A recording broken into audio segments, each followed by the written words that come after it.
7 years after I disappeared, my sister found my name on the organ donor registry. She stood in the transplant center, staring at the paperwork in the nurse's hands. Her brows knit as she looked at the photo attached to the file, along with the name I used to go by. "Where is he?" she asked. "He's in hospice on the 12th floor," the nurse answered quietly. "Today is the last day he'll still be conscious. The surgery is scheduled for tomorrow morning." Her expression turned cold as she headed upstairs. The moment she pushed open the door, she saw me sitting on the bed, writing my final letter, Landon. I looked up at her and smiled faintly. "You must have the wrong person, Ms. Bennett. My name is Jay Mercer, not Landon Bennett." She stepped toward the bed, her tone rigid. "Come home. Apologize to Mason, and I'll hire the best specialist in the country for you. That won't be necessary." I didn't even look up again as I signed the last line of the organ donation papers. "I didn't do anything wrong. I'm not apologizing to anyone." After a long silence, Sherry Bennett let out a cold laugh. "You really haven't changed. 7 years later, and you're still pretending to be innocent." Her eyes narrowed, scanning me. "You're sick? What kind of illness needs surgery?" I smiled faintly. "Stage 4, glioblastoma, brain cancer." I glanced at the donation papers beside me. I figured my organs would do more good saving people than rotting underground. Something flickered across Sherry's face, but it vanished instantly, replaced by that same icy look. "Cut the act. Do you think playing pathetic is going to make me feel sorry for you?" Her gaze swept over the small hospice room, taking in the peeling walls, the worn folding chair, and the dying flowers by the window. "So life didn't work out after you left home? If you hadn't done those disgusting things back then, maybe you wouldn't have ended up like this." I lowered my eyes to my hands, now so thin, every bone showed clearly beneath the skin. I said nothing. "Landon." She said my old name softer this time, her voice cracking. "Are you really that sick?" I looked at her without blinking. "Why do you care, Ms. Bennett?" "Because I'm your sister." "No." My voice stayed calm. "Your brother died 7 years ago." Her face went pale with anger. "You really hate me that much? After everything that happened?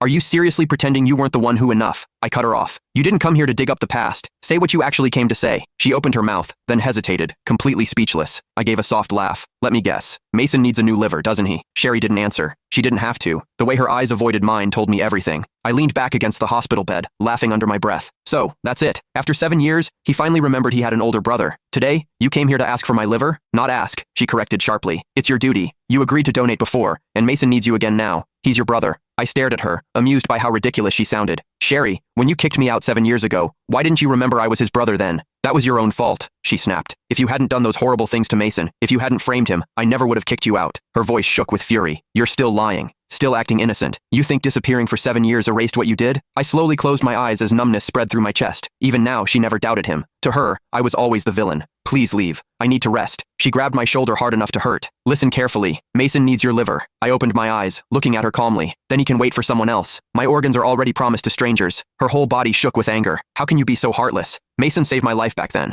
Without him, the Bennett family wouldn't even exist today. And you're nothing but an ungrateful parasite." I didn't answer, only turning my head toward the window. "Landon, let me make this clear," she said coldly as she released me. "If you refuse to save Mason, I won't let you have peace. I'll use every connection and every penny the Bennett family has to keep you alive. You'll spend the rest of your life wishing you were dead."